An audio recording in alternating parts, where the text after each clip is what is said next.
The story behind the headlines. The National Broadcasting Company, in cooperation with the American Historical Association, again presents Caesar Searchinger, noted foreign correspondent and writer, in an informal analysis of the news. With the assistance of a research panel of eminent historians, Mr. Searchinger retraces the events of the past to help you in arriving at a fuller understanding of what is happening today. Copies of these talks are available to our radio audience at the cost of 10 cents. Send 10 cents in coin or stamps to the story behind the headlines, National Broadcasting Company, Post Office Box 30, Station J, New York City. Mr. Searchinger's subject tonight is the Riddle of the Straits. Mr. Searchinger. Good evening. The most serious news in the papers this and last week, aside from the British evacuation from Greece and the Nazi breakthrough at Tobruk, was the occupation of certain Greek islands by German troops. These islands include Samothrace and Lemnos, and they cover the western entrance to the Dardanelles. Two other islands, Lesbos and Chios, further south and still closer to the Turkish coast, are rumored to be occupied, or may be taken any day, unless the British fleet can prevent it. If it can't, the Germans will soon have a chain of Axis-controlled islands running all the way from the mouth of the Dardanelles to Italy's Dodecanese Islands on the southeastern Turkish coast. These islands can blockade all Turkish harbors except the remote and unimportant ones on the southern coast. Significant in this connection is the rumored passage of several merchant ships carrying German war materials from the Black Sea to the Aegean through the Turkish Straits, which could hardly have occurred without Turkish acquiescence. What these things portend is not difficult to guess, especially in view of the intense diplomatic pressure now being applied to the Turks. In any case, the conflict at the moment seems to be focusing on the historic waterway between the Mediterranean and the Black Sea, consisting of the narrow Dardanelles at one end, the even narrower Bosporus at the other, and the Sea of Marmara in between, all collectively known as the Turkish Straits. The importance of that narrow channel of water in the fate of nations goes back to prehistoric times. This is indicated even in the mythology of the ancient Greeks. For Jason and his Argonauts sailed through the Hellespont, the Greek name for the Dardanelles, in search of the Golden Fleece, probably an ancient symbol for wealth. Control of the Hellespont, or Dardanelles, was the real issue of the Trojan War for the citizens of ancient Troy and of the cities that occupied the site before Troy, levied heavy tolls on the ships trading through the straits, bringing grain from the north shore of the Black Sea, now called the Ukraine, and tapping the trade routes to the Orient through the harbors along the southern shore. After the Battle of Salamis, which, as I mentioned last week, established Greek sea power in the Aegean, Athens controlled the Black Sea route, both by her fleet and by colonies, or bases, as we should say today, until the Athenian Empire was destroyed in the Peloponnesian War. To the Roman Empire, the Black Sea route was less important than to the Greeks, only because Rome traded with the East through Syria and Egypt, and the African colonies supplied it with grain. But after Rome declined and the Mohammedans cut Christian Europe off from these routes, the Straits recovered their old importance for the Western world. Meantime, Constantinople had been built at the Bosporus as the capital of the Eastern Empire, and the Greek emperors had established complete control over the Mediterranean Black Sea route. The question of the Straits has been a difficult European problem ever since. From the 11th century onwards, it chiefly concerned the sovereign trading cities of Italy, like Venice and Genoa, who competed bitterly for the privilege of navigating the Straits. There was no such thing as the open door in those days.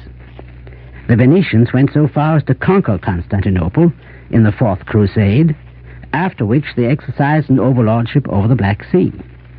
Then the Genoese helped the Greeks recapture their capital, and for some time they enjoyed a monopoly of the Black Sea trade. But in 1452, the Ottoman Turks took Constantinople, and the control of the Straits passed into Muslim hands. The Turks had already conquered all of Asia Minor, the Balkans, and Greece. By 1457, the Black Sea had become a Turkish lake.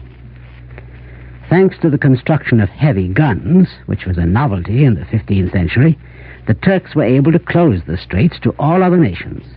and the conquest of Egypt also gave them a monopoly of the East Indian trade.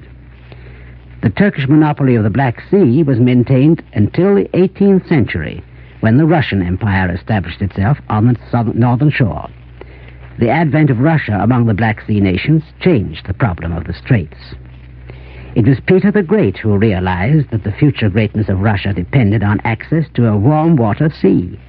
But it was a woman who first forced the Sultan to give up his exclusive control of the Black Sea, namely Catherine II. Catherine actually sent a fleet from the Baltic all the way around Gibraltar to blockade the Dardanelles from the west.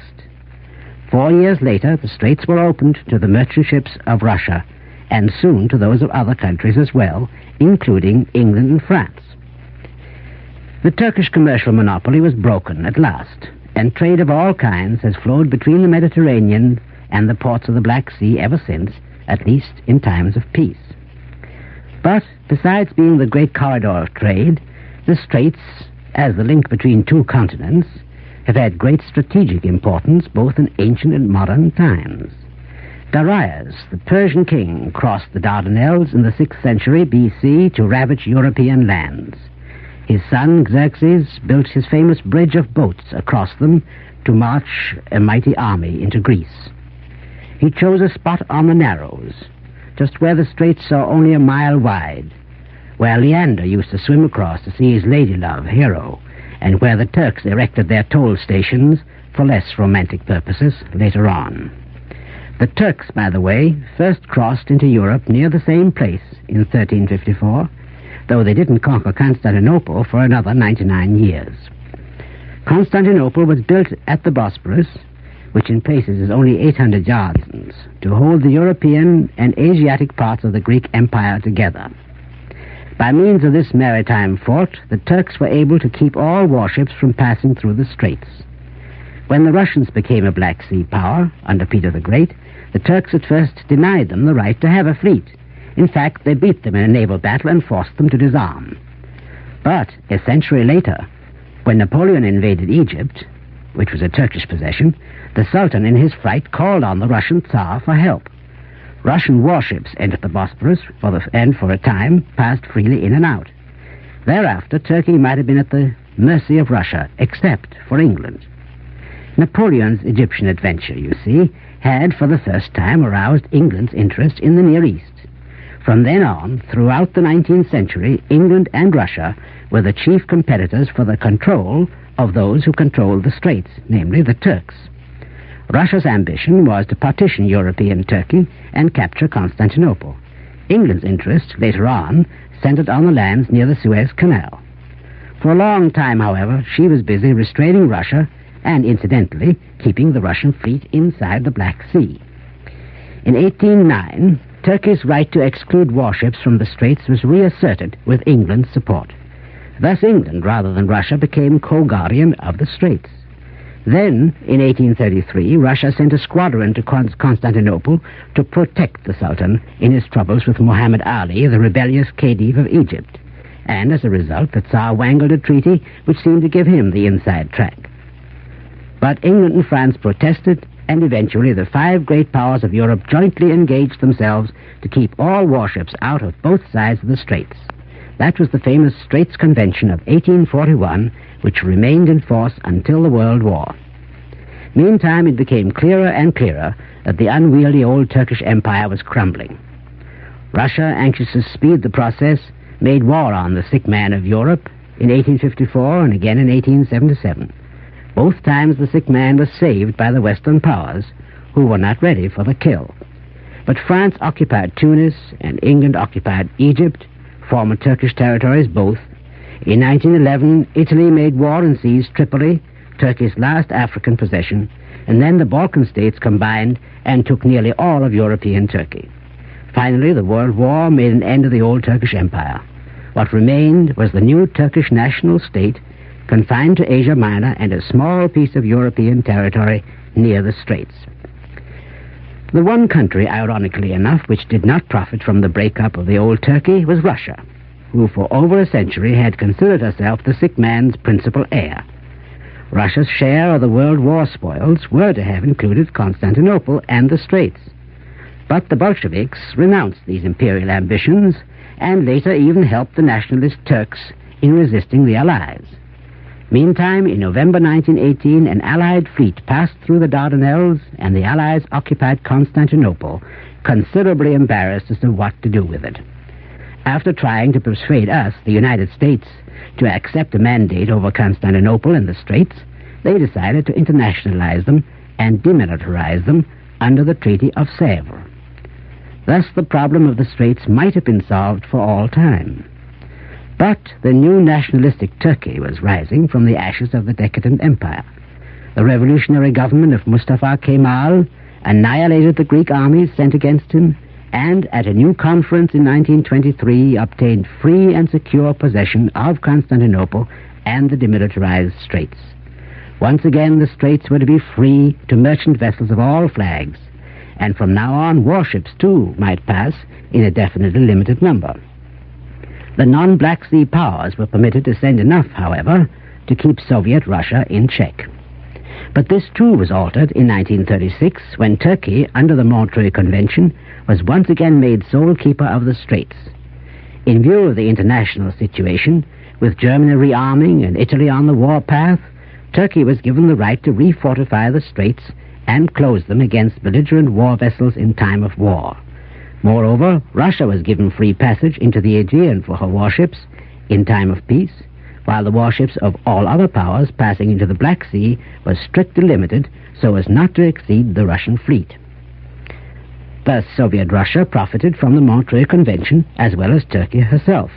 By making a friend of the new Turkey, Soviet Russia had come nearer to fulfilling the old imperial aspirations than the belligerent Russia of the Tsars. A new and sinister factor has now been introduced by the Nazis' push to the east. The Dardanelles are no longer an insurmountable problem to the modern military machine. Turkey, the ally of Britain under the Mutual Assistance Pact, is obviously not in a position to resist Germany without material help. Help could come only from England or Russia. Whether either or both of them would be adequate is more than doubtful. Without such help, Turkey has only the same alternatives which Yugoslavia and Greece had to face. The question, therefore, is not so much what will Turkey do, but what will Soviet Russia permit her to do, or perhaps what the men of Moscow and Berlin will decide she must do after the present preliminary skirmishes are over and the new diplomatic adjustments have been made. For the present, only the Nazis' purpose is clear. They will not attack Turkey, oh no, if Turkey will only agree to become the base for an offensive through Iraq, where Rashid Ali's troops have just shelled the British airfield, through Transjordan and Palestine, while the Axis African forces push forward on the other side of Suez. And what will be the fate of the Turkish Straits? Will the Soviets, after all, revive the ancient imperial claim, or will they relinquish it to Germany and hope for compensation further east? Or will Turkey, by playing ball and careful balancing between rival forces, be able to maintain a precarious guardianship until the final decision at the end of the war? That, today, is the riddle of the Straits. Good night. You have been listening to Caesar Searching Her, presented by the National Broadcasting Company in cooperation with the American Historical Association. Please remember that copies of these talks are available for 10 cents in stamps or coin by addressing the story behind the headlines, National Broadcasting Company, Post Office Box 30, Station J, New York City. Next Friday evening, Caesar Searching Her will be back with another story behind the headlines.